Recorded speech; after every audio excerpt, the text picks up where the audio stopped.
Premier League fans, hope you guys are doing well. Kicking match week 27 off is Spurs going against Arsenal.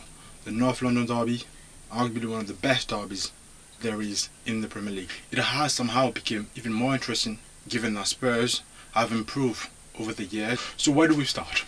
Spurs over the past 2 games have had to face at least some of the big boys in the league so far. They went against United, they managed a comfortable win, scoring in the 11th second. Then they faced Liverpool, where they managed to get a point. You could say they were lucky in gaining that point, especially when you look at the penalty in itself. But over the course of the whole game, both teams were worthy of getting a point at least, because I didn't feel like either team produced enough chances to actually win the 3 points overall. Nonetheless, there were some amazing goals, to say the least. Either one of those goals would be worthy of being a goal of the season. Arsenal, on the other hand, over that same stretch, faced Swansea, who they lost to by 3-1. Then, back at the Emirates, facing Everton, where they went back to the winning ways. The last 5 meetings have been 3 draws and 1 win for either teams. I believe this game is going to be decided on counter-attacks. Arsenal do well going forward, especially when you take into account the guy they recently acquired from Dortmund, Pierre-Emerick Aubameyang, who adjusted well enough with a guy he had played with at Dortmund in Henrik Mkhitaryan. You could see already in the game against Everton that these guys were actually on the same wavelength. It's going to be a tricky matchup for the Spurs defense in order to stop these guys from going about their business. You got Ozil or Mkhitaryan that needs to be marked. So would it be a case of having Moussa Dembele or Eric Dyer on either one of those guys? Both of them can play, but it'll be interesting to see how that goes. From the Spurs perspective, you've got to look at guys that goes on the wing. Either the left back in Davies or the right back in Kieran Trippier, who I believe is highly underrated. Has Kieran Trippier had been wearing a different strips, people would think he was arguably worthy of being a top 2 or top 3 right back in the world. But because Kieran Trippier plays for Spurs, coming from a guy that actually is an Arsenal fan, Kieran Trippier doesn't get enough credit for what he does. Also probably because he comes from a small team in Burnley. But you have to understand that Kieran Trippier actually comes from Man City Academy. Yes, there was a time Man City actually produced players rather than actually buy them. So Kieran Trippier actually deserves more credit than what he actually gets so far. And another guy in that Spurs team is Harry Kane. Harry Kane goes about his business, scores tons of goals, but he scores at least over 20 goals per season, but he doesn't get enough mention. As Harry Kane, like Kieran Trippier, had a different staple, every newspaper would be talking about him. But because Harry Kane plays for Spurs, again, he does not get the recognition that he deserves. So going back to the counter-attacks, I believe that's where the game's going to be won. Arsenal, you've got a guy like Bellerin that can go up and down, also highly underrated, that can go up and down and does what he does, which is whooping them balls. Unfortunately, you don't have the guy that would score them headers for you going against that Spurs defense in Olivier Giroud, who you sold to Chelsea, your arch rival. But thankfully, you've managed to get Henrik Aubameyang. Aubameyang is not known for his headers, but more or less for taking the ball, speed, going past attacking defenders, going past them and scoring. So if both teams can actually limit each of its counter-attacks, I believe they're more likely to come on top and win the game. I'm going to have to go for Arsenal to win this game, having already won the reverse fixture, and also playing at Wembley. It's almost like Arsenal playing at home. They do well at Wembley. It's going to be a tough match for them, knowing that Spurs are playing really well at the moment, but the Gunners are going to come on top and they're going to win this game. Arsenal win. Everton going against Crystal Palace. Everton took a beating from Arsenal at the Emirates, and now that they're back at home, Everton will look to bounce back against a Palace team that plays well on the road. Roy Hodgson has managed to model his team in the way that he wanted, and now they're playing really well.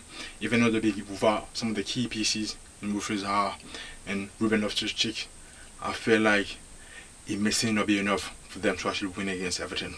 Everton could potentially win the game, but given their recent results, and how these guys have played over their previous meetings, I believe it's going to be a draw. Everton and Palace, for me, it's going to be a stalemate. Stoke going against Brighton. The reverse fixture was a draw. However, Brighton going into this game managed an incredible win against a West Ham team that was actually playing really well. And they'll be going against a Stoke team that lost on the road to Bournemouth. However, that same Stoke team will also get Rese Rodriguez back in their squad. Remember Rese, when in his first game against Arsenal at the start of the season, he tortured them and they managed an incredible victory against Arsenal. Though I believe Brighton will be in the right mood heading to the Potters, I still believe it's going to be a tough matchup for them, and I'm going to give it to Stoke to do what they need to do and at least get the 3 points. Especially Paul Lambert being one of those managers that doesn't actually lose against promoted teams when he's in the Premier League. So the Potters are going to do well and they're going to win this game. Next, we've got the Swans facing Burnley. Both teams heading into this game drew their last match, and also both teams have faced 5 times in the Premier League. Swansea coming up with 4 victories against 1 for Burnley. It's not looking good for Burnley at the moment, who are currently experiencing a bad run.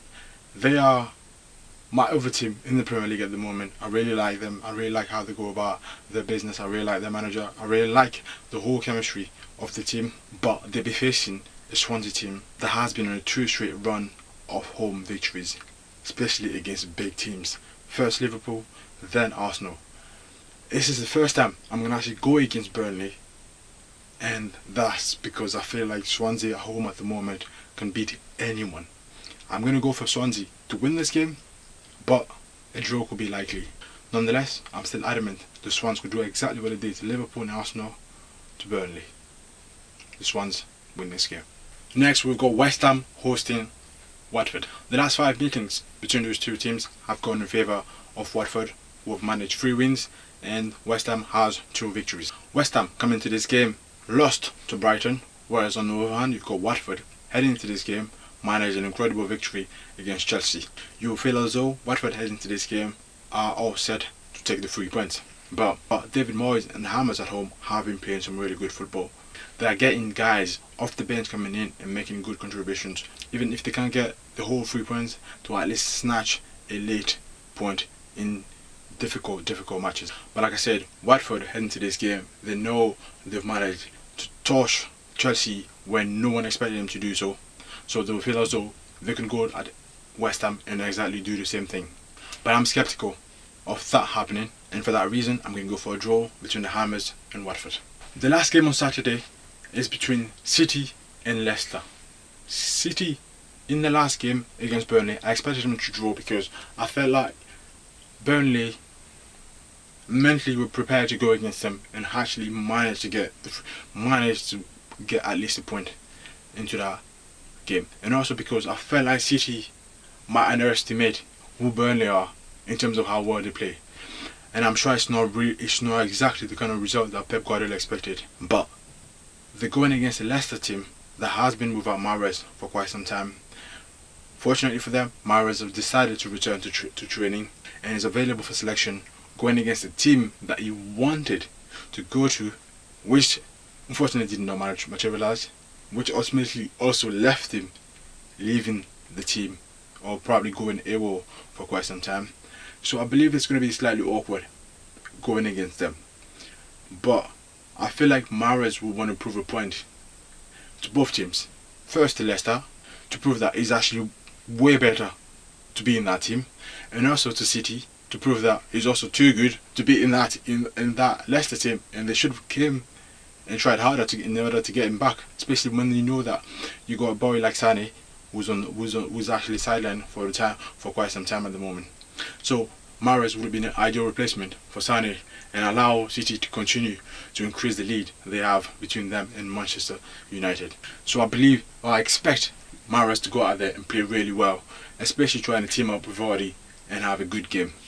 City for me are going to go back to the winning ways again. They're going to do what they need to do. I believe the point they dropped at Burnley was just an off day. They will go back to their routine and keep on doing what they need to do. City are going to win this game.